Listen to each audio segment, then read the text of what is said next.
we did a talk at Logan Chiropractic College. It's Logan University now. And we got to talk with some of the upper trimester students who are just about ready to graduate, and they had some very unique and very cool questions. So we're going to answer some of the questions that they have. So number one was, what is your proudest accomplishment in your experience as a chiropractor?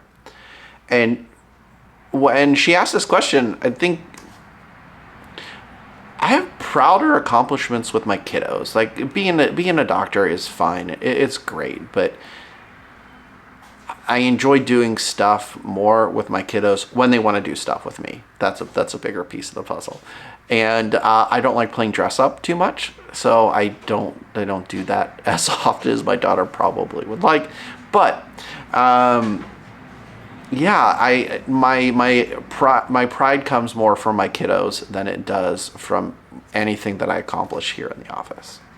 Number two, what is one piece of advice of what not to do based upon your experience?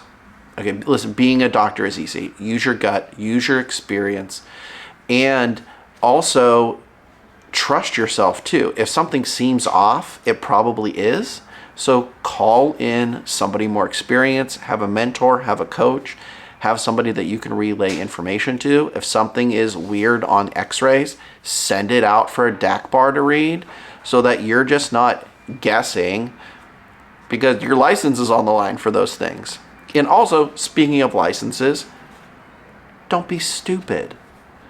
There are great ways to earn a fantastic living in this profession. You don't have to take shortcuts. You don't have to cheat the insurance companies. They're already cheating us, right? It's not leveling the playing field. They're gonna win.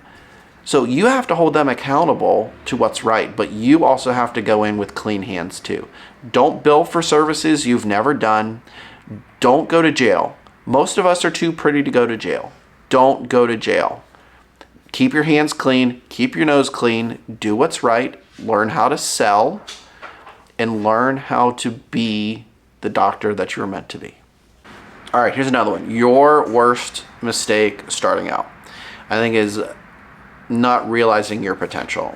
Like without seeming too egotistical, I'm really good at what I do. I love helping people. It makes me happy to get up and do stuff in the morning.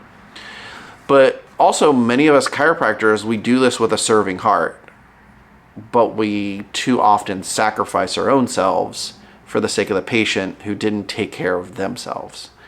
They should have gotten their back fixed probably a decade ago. And why are you literally bending over backwards, coming in on a Saturday and a Sunday to take care of them when it's the patient's responsibility?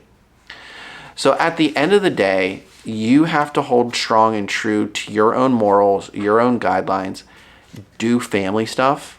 Be present with them. Again, it took me years to realize this myself, but be present with yourself and know that you are important too, and not sacrifice yourself for your patients.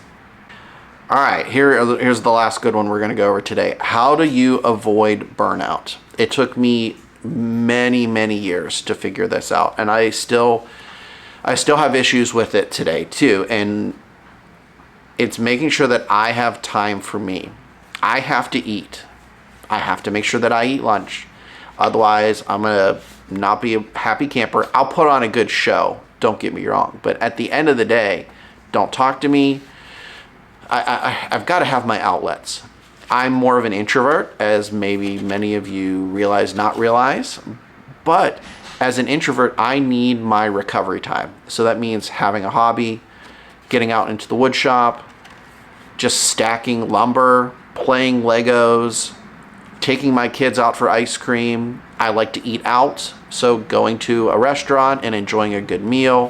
Fried chicken, I love me some fried chicken. So it's finding what you enjoy. Maybe it's you go fishing. Maybe it's time on your horses. Maybe it's take your wife out for the weekend. Have a date night. You got to find your own outlets, because at the end of the day, you've got to be present for yourself and your family and your patients too. And you got to have recovery of energy.